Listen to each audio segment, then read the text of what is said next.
નમસ્કાર વિદ્યાર્થી મિત્રો, આજના આ કાર્યક્રમમાં ત્રીજો વિડીયો રજૂ કરું છું, જેમાં ઈએમએફ શ્રેણી માટે કેટલાક આપણે અગત્યના એમસીક્યુ જોઈશું. તો ચાલો વિદ્યાર્થી મિત્રો એની શરૂઆત કરીએ. હવે ઈએમએફ શ્રેણીનો ઉપયોગ કરી જો કોઈ એમસીક્યુ કે પ્રશ્નોના જવાબ આપવાના હોય તો ઈએમએફ શ્રેણીની લાક્ષણિકતાઓ એ બરાબર પહેલેથી પુનરાવર્તન કરી રાખવી. ઈએમએફ શ્રેણીમાં જુદી જુદી ધાતુ અથવા તત્વો અથવા રેડોક્સ કપલ ને એમના પ્રમાણિત રિડક્શન પોટેન્શિયલના ઉતરતા ક્રમમાં ગોઠવેલા છે. બરાબર. તો હવે અહીંયા આગળ આ એક એમસીક્યુ રજૂ કરીએ આપણે.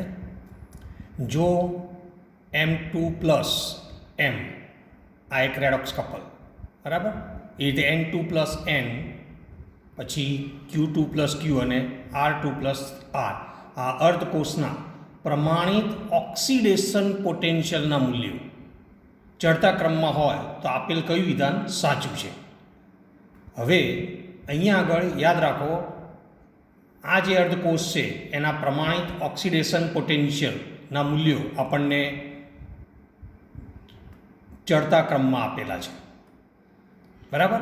એટલે કે આ જ અર્ધકોષોના પ્રમાણિત રિડક્શન પોટેન્શિયલ મૂલ્યો એ ઉતરતા ક્રમમાં થવાના છે, જે અહીંયા આગળ લખેલા છે આપણે કે આ પ્રમાણિત રિડક્શન પોટેન્શિયલ, તો એનો જે ક્રમ છે એ આ રીતે ઉતરતો ક્રમ થશે, એ ધ્યાન રાખો.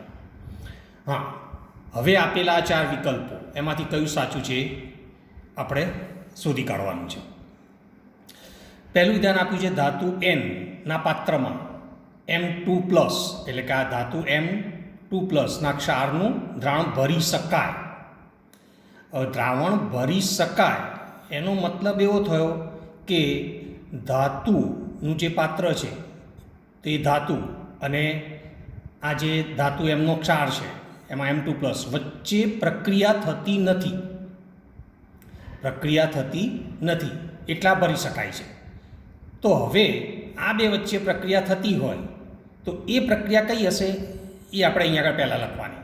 જેમ કે આ ધાતુ N પછી ધાતુ એમના ક્ષારનું જલીય દ્રાવણ, એ બંને વચ્ચે રેડોક્સ પ્રક્રિયા થાય તો અહીંયા આગળ ધાતુ Nનું ઓક્સિડેશન થઈ N2 પ્લસનો ક્ષાર, અહીંયા આગળ 2 પ્લસ એક એની ઓક્સિડેશન અવસ્થા આપણે ધારી લીધેલી છે, અને ધાતુ M2 પ્લસ, બરાબર, કે એના જલીય દ્રાવણમાં M2 પ્લસ આયનો હશે, એનું રિડક્શન થઈ એનું રૂપાંતર ધાતુ Mના પરમાણુઓમાં થશે. હવે આ રેડોક્સ પ્રક્રિયા એની અંદર આપમેળે થાય છે કે નહીં પુરોગામી દિશામાં, એ આપણે બરાબર ચકાસવાનું છે. હવે એના માટે યાદ રાખો વિદ્યાર્થી મિત્રો, આપણે રિડક્શન પોટેન્શિયલથી નક્કી કરીએ છીએ અથવા ઓક્સિડેશન પોટેન્શિયલથી પણ નક્કી થાય છે. આપણે અહીંયા આગળ એક સિસ્ટમમાં રાખીએ કે રિડક્શન પોટેન્શિયલથી જ આપણે જવાબો નક્કી કરીશું. IUPAC પ્રમાણે રિડક્શન પોટેન્શિયલ એ પ્રમાણિત પોટેન્શિયલ ગણાય છે.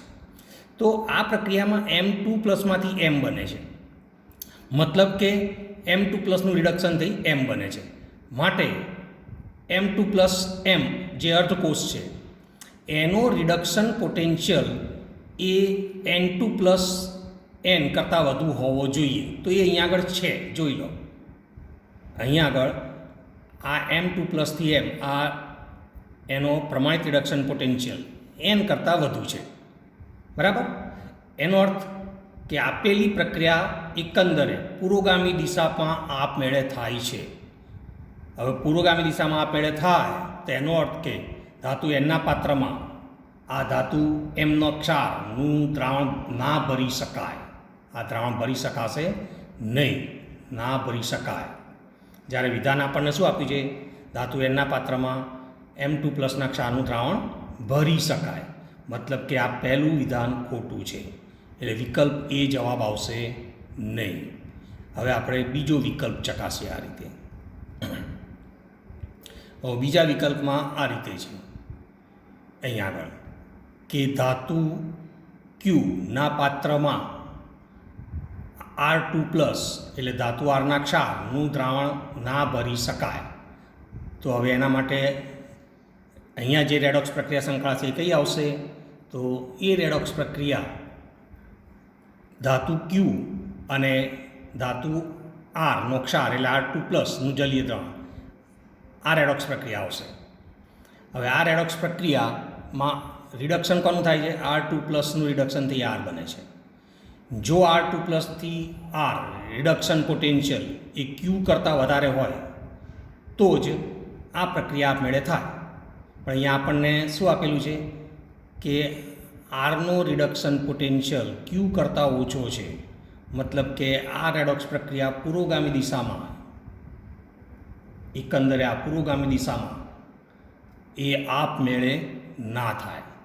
અને જો આપમેળે ના થાય તો એનો અર્થ કે ધાતુ Qના પાત્રમાં R2+ના ક્ષારનું દ્રાવણ ભરી શકાશે. જ્યારે આપણું વિધાન શું આપ્યું છે? ધાતુ Qના પાત્રમાં R2+ના ક્ષારનું દ્રાવણ ના ભરી શકાય, એટલે કે વિધાન ખોટું છે, એટલે કે વિકલ્પ બી પણ ખોટો છે. હવે વિકલ્પ સી ચકાસીએ.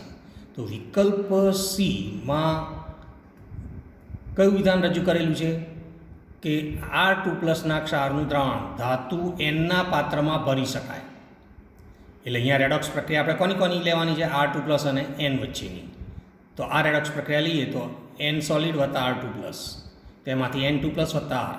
તો અહીંયા રિડક્શન કોનું થાય છે? R2+માંથી Rમાં, એટલે Rનું રિડક્શન થાય છે. R2+નું રિડક્શન થઈ R બને છે. એનો અર્થ કે Rનો રિડક્શન પોટેન્શિયલ N કરતાં વધારે હોય તો જ આ પ્રક્રિયા આપમેળે થાય. પણ અહીંયા Rનો પ્રમાણિત રિડક્શન પોટેન્શિયલ N કરતાં ઓછો છે. એટલે આમ હોવાથી આ પ્રક્રિયા એકંદરે પુરોગામી દિશામાં આપમેળે ના થાય. અને જો પ્રક્રિયા ન થાય તો દ્રાવણ ભરી શકાશે. માટે R2+ના ક્ષારનું દ્રાવણ ધાતુ Nના પાત્રમાં ભરી શકાય. અને આપણને વિકલ્પ સીમાં એ જ વિધાન આપેલું છે કે R2+ના ક્ષારનું દ્રાવણ ધાતુ Nના પાત્રમાં ભરી શકાય, મતલબ કે વિધાન સાચું છે. એટલે આપણો જવાબ કયો થશે? સી. એટલે અહીંયા આગળ આન્સર સી થશે. ચોથો વિકલ્પ તો આપેલા ત્રણેય વિધાનો અહીંયા આગળ આપેલા ત્રણેય વિધાનો ખોટા છે, એટલે એ તો આવશે જ નહીં. એટલે અહીંયા આપણો જવાબ કયો થાય છે? વિકલ્પ સી, આ સાચું છે. તો EMF શ્રેણી પરથી જ્યારે જવાબ આપવાના ત્યારે આ પોટેન્શિયલને આધારે પ્રક્રિયાની સ્વયંભૂતા બરાબર પુનરાવર્તિત કરી લેવી. સામાન્ય રીતે જો કોઈ પણ બે અર્ધકોષના ઓક્સિડેશન પોટેન્શિયલ આપ્યા હોય અને એમાં રહેલા તત્વો અને આયનો વચ્ચેની પ્રક્રિયા રેડોક્સ પ્રક્રિયા હોય તો એ પ્રક્રિયામાં જેનું ઓક્સિડેશન પોટેન્શિયલ વધારે હોય એનું ઓક્સિડેશન થવું જોઈએ. અને રિડક્શનથી કહીએ તો જેનો રિડક્શન પોટેન્શિયલ વધારે હોય એનું રિડક્શન થવું જોઈએ. એવી જ પ્રક્રિયાઓ આપમેળે થશે. તો હવે આ જ કન્સેપ્ટના આધારે હવે આપણે આ બીજા MCQ આગળ જોઈએ. તો હવે આ બીજો MCQ કે ધાતુ વાયના ક્ષારનું જલીય દ્રાવણ ધાતુ Xના પાત્રમાં ભરી શકાય છે અને ધાતુ ઝેડના ક્ષારનું જલીય દ્રાવણ ધાતુ વાયના પાત્રમાં ભરી શકાય છે. તો X, Y અને ઝેડનું રિડક્શન કરતા તરીકેની પ્રબળતાનો ઉતરતો ક્રમ આપેલમાંથી કયો સાચો છે? એટલે આ વિધાનોને આધારે આપણે નક્કી કરવાનું છે કે X, Y અને Z એમાં સૌથી પ્રબળ રિડક્શન કરતા કયો, સૌથી નિર્બળ રિડક્શન કરતા કયો, એટલે કઈ ધાતુ કોના કરતાં વધારે પ્રબળ રિડક્શન કરતા છે. તો હવે આપણે વિધાન ઉપરથી જોઈશું. પહેલું વિધાન અહીંયા આગળ પહેલું શું આપ્યું છે કે ધાતુ વાયના ક્ષારનું જલીય દ્રાવણ ધાતુ Xના પાત્રમાં ભરી શકાય છે. એટલે અહીંયા પ્રક્રિયા કોની વચ્ચે લેવાની? ધાતુ X અને ધાતુ વાયનો ક્ષાર, એટલે અહીંયા આગળ એનો ઓક્સિડેશન આંક આપણે N+ લીધો વ્યાપક રીતે. તો આ બે વચ્ચેની રેડોક્સ પ્રક્રિયા લીધી. હવે ધારો કે Xનું ઓક્સિડેશન થઈ Xની M ઓક્સિડેશન અવસ્થા ધરાવતો આ આયનનો ક્ષાર બને છે અને Yn+નું રિડક્શન થઈ ધાતુ વાયમાં રિડક્શન પામે છે. બરાબર. તો હવે અહીંયા આગળ વિધાનમાં એવું આપ્યું છે કે વાયના ક્ષારનું જલીય દ્રાવણ ધાતુ એક્સના પાત્રમાં ભરી શકાય છે. એનો અર્થ કે આ રેડોક્સ પ્રક્રિયા આપમેળે થતી નથી. હવે આ રેડોક્સ પ્રક્રિયા આપમેળે નથી થતી અને અહીંયા આગળ આપણે રિડક્શન કોનું બતાવ્યું છે તો વાય એન પ્લસમાંથી આ વાય આ આપણે રિડક્શન બતાવેલું છે. બરાબર, આ રિડક્શન બતાવેલું છે. તો એનો અર્થ કે આ રિડક્શન પોટેન્શિયલ વાયનો રિડક્શન પોટેન્શિયલ એક્સ કરતાં ઓછો હોવો જોઈએ. એટલે આપણે આ કહી શકીએ કે આ પ્રમાણિત રિડક્શન પોટેન્શિયલ વાયનો એ એક્સ કરતાં ઓછો છે. અને જેનો રિડક્શન પોટેન્શિયલ ઓછો હોય બેમાંથી એ વધુ પ્રબળ રિડક્શન કરતાં કહેવાય. એટલે અહીંયા ધાતુ વાય એ ધાતુ એક્સ કરતાં પ્રબળ રિડક્શન કરતાં છે.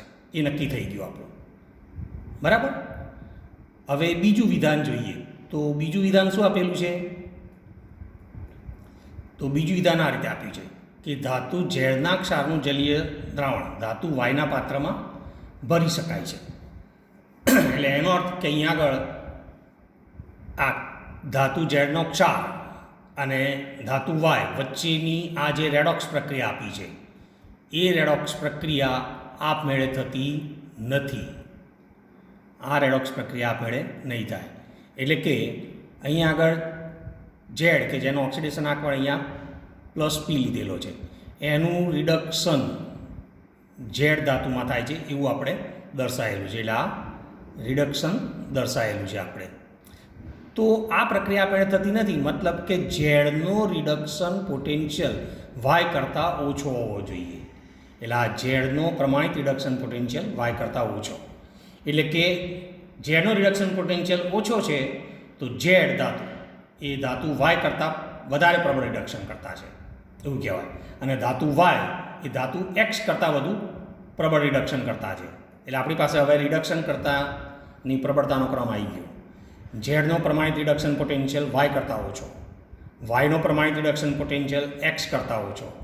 માટે આ ત્રણેય ધાતુઓની રિડક્શન કરતા તરીકેની પ્રબળતાનો ક્રમ એ આના કરતાં વિરુદ્ધ. એટલે કે Z greater than Y greater than X. મતલબ કે આ જવાબ કયો આવશે? આપણો વિકલ્પ સી. તો વિકલ્પ સી એ આપણા આ એમસીક્યુનો જવાબ થશે કે આ ત્રણેય ધાતુની રિડક્શન કરતા તરીકેની પ્રબળતાનો ઉતરતો ક્રમ Z greater than Y, Y greater than X થશે. હવે આપણે આ રીતનો બીજો એમસીક્યુ જોઈએ. બરાબર. હવે વિદ્યાર્થી મિત્રો, તમે આ બે એમસીક્યુ બરાબર જો સમજ્યા હોય તો હવે તમે જાતે સ્વપ્રયત્ને આપ કરી શકશો. 25 સેલ્સિયસ તાપમાને પ્રમાણિત સ્થિતિમાં આ પહેલું વિધાન કે ધાતુ એક્સનો સળિયો એ Y2 પ્લસમાં ડૂબાડવાથી ધાતુ એક્સ ઓગળતી નથી. ધાતુ એક્સના પાત્રમાં ધાતુ ઝેડના ક્ષારનું જલીય દ્રાવણ Z2 પ્લસ ભરી શકાતું નથી અને ધાતુ ઝેડની ચમચીને W2 પ્લસમાં ડૂબાડવાથી ધાતુ W ચમચી પર જમા થાય છે. ધાતુનું રિડક્શન કરતા તરીકેની પ્રબળતાનો સાચો ક્રમ જણાવો. એટલે હવે ઉપર મુજબ જ આપણે આ જવાબો આપી શકીએ. તો સ્વપ્રયત્ન આ તમે રેડોક્સ પ્રક્રિયા આપમેળે થશે કે નહીં થાય એનું તારણ કાઢી તમે જાતે જવાબ શોધી શકશો. તો એ જવાબ આવશે આ વિકલ્પ બી. એટલે આ રિડક્શન કરતા તરીકેની પ્રબળતાનો ઉતરતો ક્રમ મળશે. હવે ચોથો એમસીક્યુ જોઈએ. તો હવે એ પણ તમે સ્વપ્રયત્ને સોલ્વ કરી શકશો. આ એક્સ, વાય, ઝેડ અને ડબલ્યુ અર્ધકોષના પ્રમાણિત રિડક્શન પોટેન્શિયલના મૂલ્યો ચડતા ક્રમમાં હોય તો સાચા વિધાનો માટે યોગ્ય વિકલ્પ પસંદ કરો. એટલે આપેલા 4 વિકલ્પ બરાબર વાંચી લો. આ 4 વિધાનો બરાબર વાંચી લો. હવે આમાંથી કયા વિધાનો સાચા છે અને કયા વિધાનો ખોટા છે એ આપણે જેમ આગળ મુજબ EMF શ્રેણીનો ઉપયોગ કરી ગણતરીની રીતે સમજાયું એ જ રીતે હવે તમે આ સમજાવી શકશો. તો આ પણ વિદ્યાર્થી મિત્રો તમારે સ્વપ્રયત્ને સોલ્વ કરવાનો છે. તો આ એમસીક્યુનો જવાબ આવશે એ કે પહેલું અને ચોથું વિધાન સાચું છે જ્યારે બીજું અને ત્રીજું ખોટું છે. તો આપણે આગળ જે સમજાવ્યું એમસીક્યુમાં કે કઈ રેડોક્સ પ્રક્રિયા આપમેળે થશે, કઈ નહીં થાય, એનું તારણ કાઢી આ જવાબ તમે શોધી શકશો. હવે આપણે નષ્ટ સમીકરણ પર આધારિત પ્રશ્નો લઈશું. નષ્ટ સમીકરણ એટલે શું? તો સામાન્ય રીતે આપણે આમ કહી શકીએ કે નિયત તાપમાને બિનપ્રમાણિત વિદ્યુત રાસાયણિક કોષનો પોટેન્શિયલ અને કોષની પ્રક્રિયા સાથે સંકળાયેલા દ્રાવણોની સાંદ્રતા વચ્ચેનો સંબંધ. તો આ સંબંધ દર્શાવતા સમીકરણને નષ્ટ સમીકરણ કહે છે. એટલે અહીંયા આગળ નષ્ટ સમીકરણ એ નિયત તાપમાને આ બિનપ્રમાણિત વિદ્યુત રાસાયણિક કોષનો પોટેન્શિયલ એટલે ઈ સેલ અને કોષની પ્રક્રિયા સાથે સંકળાયેલા આ દ્રાવણોની સાંદ્રતા એટલે કે સક્રિય આયનની સાંદ્રતા, બરાબર, એની વચ્ચેનો સંબંધ દર્શાવતું જે સમીકરણ આવે એને નષ્ટ સમીકરણ તરીકે ઓળખવામાં આવે છે. હવે એ નષ્ટ સમીકરણની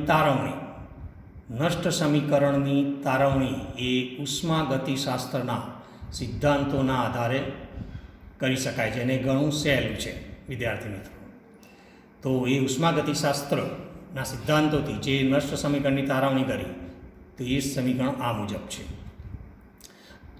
ઈ સેલ એટલે બિનપ્રમાણિત કોષનો પોટેન્શિયલ ઇઝ ઇક્વલ ટુ ઈ પ્રમાણિત સેલ એટલે આ પ્રમાણિત એ જ કોષ પ્રમાણિત સ્થિતિમાં હોય તેનો પોટેન્શિયલ છે minus RT/NF ln Q. R વાયુ અચળાંક છે, T એ કોષનું તાપમાન છે, N તો N એ કોષમાં થતી રેડોક્સ પ્રક્રિયામાં થતો ઓક્સિડેશન આંકનો ફેરફાર કહેવાય, અથવા સંતુલિત રેડોક્સ સમીકરણમાં ઇલેક્ટ્રોનનો ફેરફાર કહેવાય. F એ ફેરાડે અચળાંક છે, 96,500 કુલમ પ્રતિ મોલ. ln એ લોગની સંજ્ઞા છે, પણ જ્યારે સંજ્ઞા ln હોય તો આ લોગનો આધાર E ગણાય છે. એ આપણે પ્રચલિત છે, પણ જો log લોગ લઈએ તો એ લોગનો આધાર 10 ગણાય છે. અને Q એ ભાગફળ છે જેને કોસન્ટ કહે છે. એટલે કે રેડોક્સ પ્રક્રિયા જે લખીએ એમાં નિપજોની સાંદ્રતાનો ગુણાકાર ભાગ્યા પ્રક્રિયકોની સાંદ્રતાનો ગુણાકાર, એ આપણે સારી રીતે જાણીએ છીએ. તો આને આપણે 10ના આધાર ઉપર ફેરવીએ તો અહીંયા આગળ આ જે પદ છે એને 2.303થી ગુણવું પડે છે. એટલે આ જે નષ્ટ ઇક્વેશન છે જેનો આપણે ગણતરીમાં ઉપયોગ કરીએ છીએ તો એને 10ના આધાર ઉપર ફેરવેલું છે.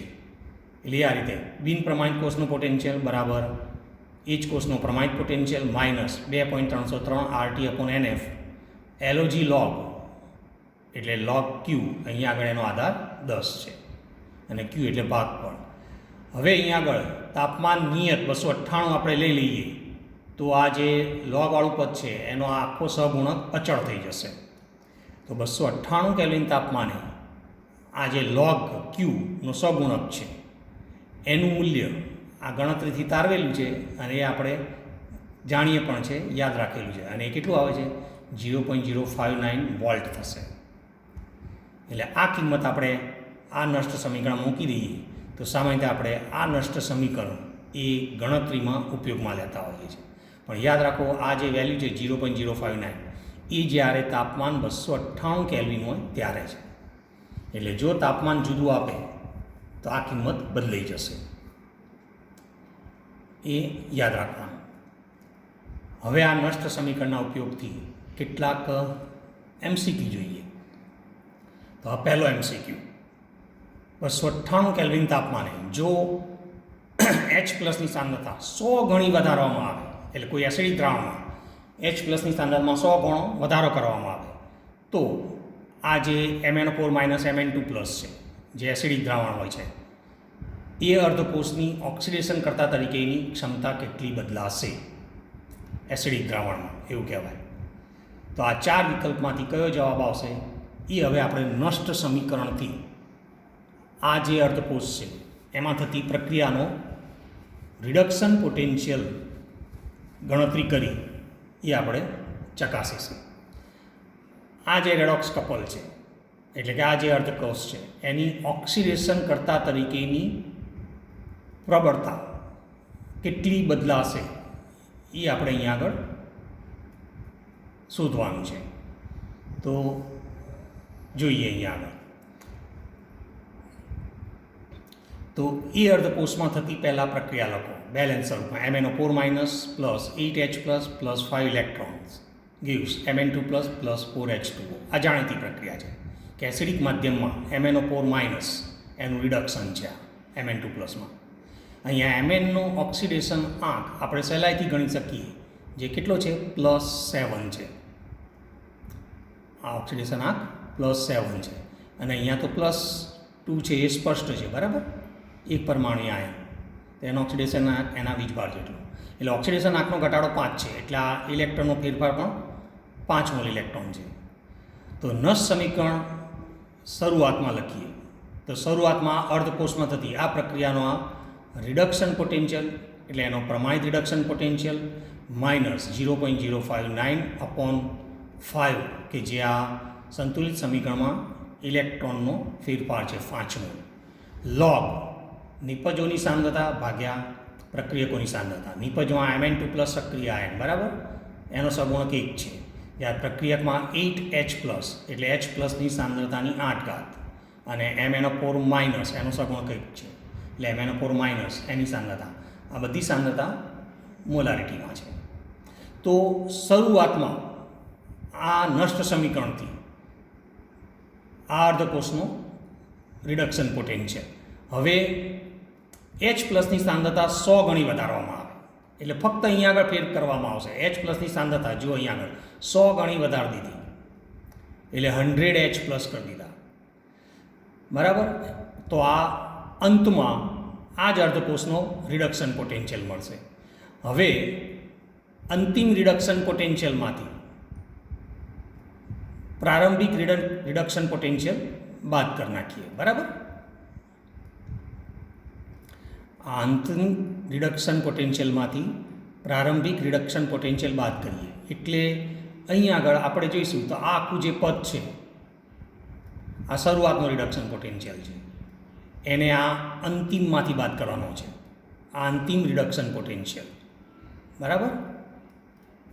તો એટલે આને અહીં આગળ શરૂઆતમાં આગળ મૂકી દીધું, આખું પદ અહીં આગળ રજૂ કરી દીધું, જેમાં 100H પ્લસ ખાસ એ જ ફેરફાર છે જ જોવાનું, અને આ શરૂઆતનો રિડક્શન પોટેન્શિયલ. હવે આપણે આ સહેલાઈથી સાદુરૂપ કરી શકીએ છીએ. આ પ્રમાણિત રિડક્શન પોટેન્શિયલ તો સીધા ઉડી જશે બરાબર. હવે આ જે બે પદ વધશે એમાંથી -0.059/5 એને કોમન લઈ લીધા, તો લોગ આ અંતિમ રિડક્શન પોટેન્શિયલ માટેનું ભાગફળ અને આ પ્રારંભિક રિડક્શન પોટેન્શિયલ માટેનું ભાગફળ, તો એ બે વચ્ચે માઇનસ આવશે, એટલે લોગની બાદબાકી એટલે ભાગાકાર. એટલે આ જે પદ છે એને આખું ઉલટાઈને અહીંયા આગળ લખી કાઢ્યું, એટલે એ ભાગાકારમાં આવી ગયું કહેવાય. એટલે આ સાદુરૂપ સહેલાઈથી સમજી શકાય એવું છે બરાબર. હવે અહીંયા જોઈએ તો સમાન મૂલ્યો હોય અંશછેદમાં એ કેન્સલ થઈ જશે બરાબર. તો એના માટે આ MnO4 માઇનસ MnO4 માઇનસની સાંદ્રતા કેન્સલ, Mn2 પ્લસની સાંદ્રતા કેન્સલ. પછી અહીંયા H+8 તો અહીંયા પણ H+8 નીકળી જશે, એટલે ફક્ત છેદમાં વધશે શું 100, તો આ 100ની 8 ઘાત એટલે -0.059/5 log 1/100⁸. તો આ વેલ્યુ હવે આપણે સહેલાઈથી શોધી શકીએ.